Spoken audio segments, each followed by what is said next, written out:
जय हिंद, वंदे मातरम। दोस्तों मैं हूं हंस और आज बात करेंगे काफ़ी इम्पोर्टेंट टॉपिक भी। दोस्तों ये सवाल बार बार आता है कि मान लीजिए वाइफ कोई जॉब नहीं करती है, दो बच्चे हैं, या वाइफ जॉब करती है फिर भी बच्चे हैं और हस्बैंड वाइफ के बीच में मैट्रिमोनियल केसेस चल रहे हैं, फैमिली मैटर चल रहे हैं। तो उस सिचुएशन में पत्नी को और बच्चे को कितना मेंटेनेंस देना पड़ता है, कितना परसेंट मेंटेनेंस देना पड़ता है, मिनिमम एंड मैक्सिमम दोनों में डिटेल करूंगा। मैक्सिमम जो 90% केसेस देखते हैं, प्रैक्टिकल नॉलेज दूंगा आपको। तो चलिए दोस्तों, नो टाइम पास नो बकवास, सीधा करते हैं काम की बात। मैं हूँ हंस। देखिए दोस्तों, मान लीजिए आपका बच्चा 1 साल से लेकर 5 साल तक का है। उस सिचुएशन में आपकी पत्नी जॉब नहीं कर रही है तो बच्चों का आप मैक्सिमम से मैक्सिमम 12.5% मान लीजिए, या फिर 5,000 से नीचे नीचे ही रहेगा आपका मेंटेनेंस। ये आप एक डिसाइड कर लीजिए कि 5,000 से नीचे नीचे ही आपको देना पड़ेगा बच्चों का।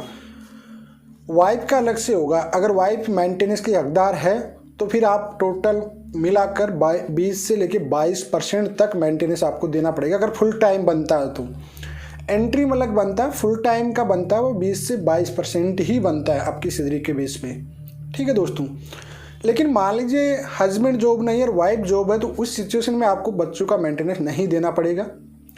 उसी प्रकार से जैसे हस्बैंड वाइफ दोनों जॉब कर रहे हैं, हस्बैंड भी और वाइफ भी, उस सिचुएशन में डिपेंड करता है मजिस्ट्रेट पे। कहीं बार 12%, 2 या 3,000 के समथिंग हस्बैंड की तरफ से बना दी जाती है। मतलब दोनों में से देना ही पड़ेगा बच्चों का। तो अगर दोनों हस्बैंड वाइफ जॉब कर रहे हैं, भाई जो जॉब नहीं करता है, एक कर रहा, पति या पत्नी कर रहा, तब तो जो जॉब करता है उसको देना पड़ेगा।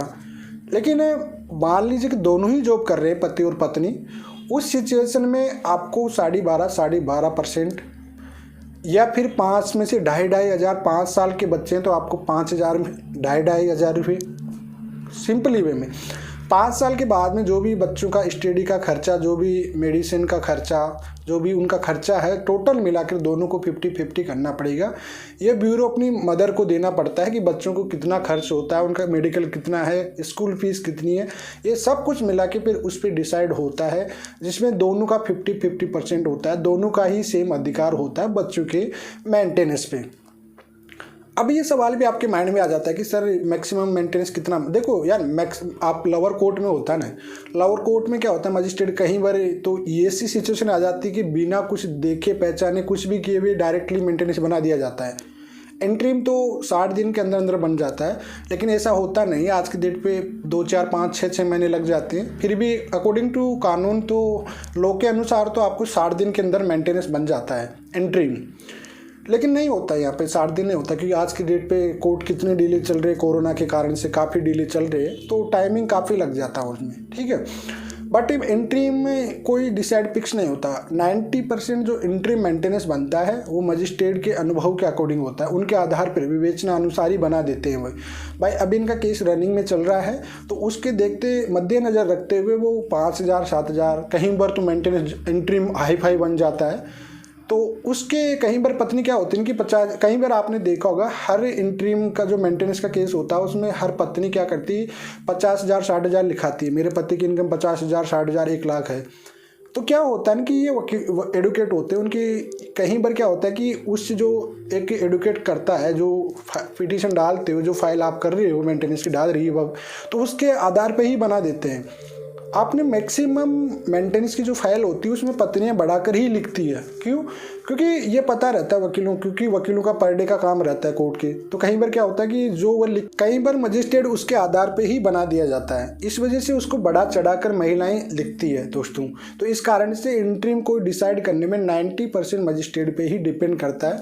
लेकिन फाइनली जो आपका मेंटेनेंस बनता है वो कम बनता है, क्योंकि वो लॉन्ग टाइम, लाइफ टाइम के लिए बनता है। मतलब जब तक आपकी पत्नी कोई सेकंड मैरिज ना कर ले, या किसी के साथ एडल्ट्री में ना चले जाए, या फिर एक्सपायर यानी ख़त्म ना हो जाए। इस 3 सिचुएशन के लिए लॉन्ग टाइम के लिए, जिसे कहते हैं लाइफ टाइम के लिए बनता है। इस वजह आपका 20 से 22% ही बनता है। मतलब मेरे अभी एक क्लोज फ्रेंड थे, उनकी 70-80 समथिंग थी, उसका 9,000 रुपये फुल टाइम का बना है। आइडिया लगा लीजिए प्रैक्टिकल केस में आप, तो कितना परसेंट बना होगा उसका। ज़्यादा नहीं बनता, फाइनल वाला बहुत कम बनता है आपका। लेकिन इंट्रीम कहीं बार ज़्यादा हाई भी बन जाता है, कभी वो होता है मजिस्ट्रेट के डिपेंड। तो दोस्तों आपको समझ में आ गया होगा कि कितना बनता है। अब लोग ये कहते हैं कि ग्रोथ बेसिक क्या चीज़ मानी जाती है। देखो मैक्सिमम केसेस में जो आपका बेसिक होता है उसी को माना जाता है, ठीक है।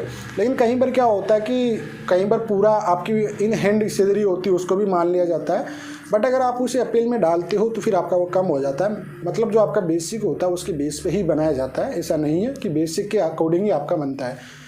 अब मैं एक बात बताता हूँ। रेलवे में ग्रुप डी में है एक लड़का, उसकी फाइनली जो मेंटेनेंस बना है, फाइनल मेंटेनेंस वो बना है उसका 30 या 31 हज़ार रुपये उसका सैलरी है। तो उसके आधार पे उसका पेमेंट बना है 5,000 रुपये फुल टाइम के लिए मेंटेनेंस।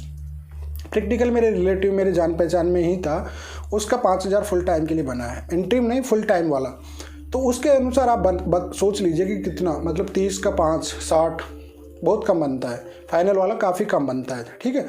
मेंटेनेंस का मतलब ये होता है कि आपकी तरह वो शौक नहीं कर सकती पूरा, उसको खाना पीना कहीं जगह। तो मेंटेनेंस केस में ये जरूरी नहीं कि पैसा ही देना, आप राशन पानी भी दे सकते हो, उसकी दिनचर्या के मेडिसिन के पैसे, मेडिकल दवा करा सकते हो आप। अगर आप उस चीज़ की जिम्मेदारी लेते हो तो आपको पैसा देना जरूरी नहीं है भाई। उसको राशन पानी जो भी पहुँचा रहे हो, उसकी प्रॉब्लम आ रही मेडिसिन करा रहे हो, ये जिम्मेदारी लेते हो तो वहाँ पर भी आप लोग सेटल कर सकते हो, कोई दिक्कत नहीं है।